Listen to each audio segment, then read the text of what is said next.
Plant cells actually they are covered with a cell membrane. Outer side they are covered with cell wall, and inside it is filled with the cytoplasm. And in every plant cell, large central vacuole is present. It is filled with the sap and covered with a membrane, that is the tonoplast. So this sap also contain a water. So in any cell, 90% of water is present. So when the osmosis takes place, the water movement will take from the cell as well as from the vacuole regions. And the direction of osmosis, what is the direction here? The movement of direction, it depends upon pressure gradient as well as the concentration gradients.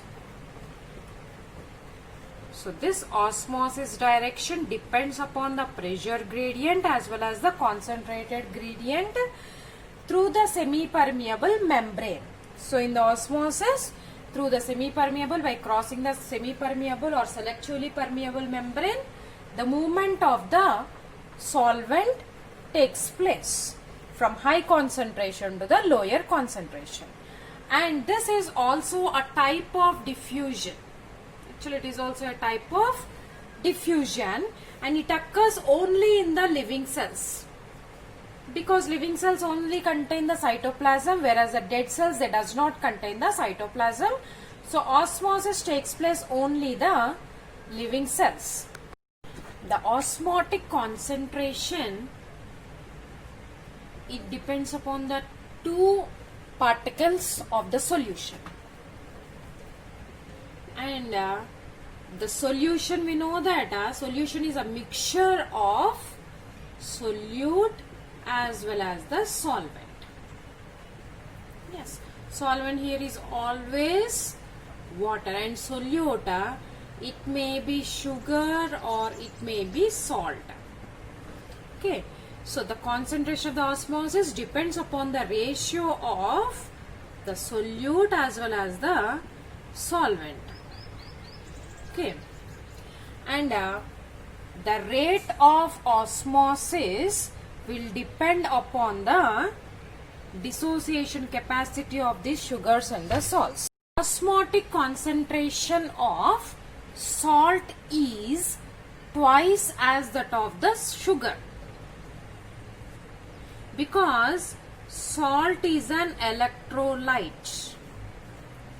It is an electrolyte, and this salt, for example NaCl, it completely dissociates into Na plus and Cl minus ions. Okay, so it is giving the double number of particles, whereas the sugar molecule, it may be sucrose or it may be glucose, they are the non-electrolytes and they does not dissociate in the water. Types of osmosis. Based on the direction of movement of the solvent particles, osmosis is divided into two types: exosmosis and endosmosis. Here exosmosis means the movement of solvent particles based upon their concentration. They will move from inside to the outside. And in the endosmosis, if this is also based upon the concentration, the movement of solvent particles takes place from outside to the inside. So these are of two types.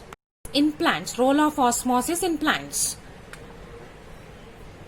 So for the stomatal, opening and closing, the osmosis will play a role. We know the stomata are small pores on the leaves with the two guard cells that are present, and from these stomatal pores, the exchange of gases like carbon dioxide and oxygen takes place by a process called transpiration. So this transpiration also takes place by the osmosis. And next, growth of the plant. Growth of the plant takes place by the osmosis, and seed germination, that is formation of the radicle and plumule regions, takes place by the osmosis, as well as the plant organs like leaves, stem, flower, fruits, etc. are stretched and swollen due to the turgidity of the cells. That turgidity is also due to the osmosis. So these are the main roles played by the osmotic concentration in plants. Types of solutions. So there are three types of the solutions. First one is hypertonic solution. So hypertonic solution, this is a very concentrated solution. We know that solution is made up of solute and the solvent, right? So in the hypertonic solution, higher concentration of solute particles are present. That means a less amount of the solvent and large amount of the solute particles are present. And the second one is hypotonic solution. In this type of solution, low solute particles are present in a solution compared with the solvent. Okay. And the third one is isotonic solution. In this isotonic solution, the solute as well as solvent particles are present in an equal concentration. So that type of solution we call it as isotonic solution. Plasmolysis, and here lysis means we know that a breakdown or disruption, right? And plasmolysis here is the plasma membrane, that is nothing but our cell membrane. So when the plasma membrane will disrupt, when we place a plant cell in highly concentrated solution. Here highly concentrated solution mean the solution which contains the large amount of the solute particles. Okay, large amount of the solute particles. If solute particles are larger, then we call it as a hypertonic solution. And we know that plant cell is covered with a cell wall on the outer side, and inside the plasma membrane is present. Inside the plasma membrane, cytoplasm is present. So when we keep the highly concentrated solution, that means here solute particles are large amount. If solute particles are higher, then solute concentration is higher. That means solvent, that is water particles, are less, right? So comparatively inside the cytoplasm, here also water is present, but compared to the cell, outside environment, it is the highly concentrated one.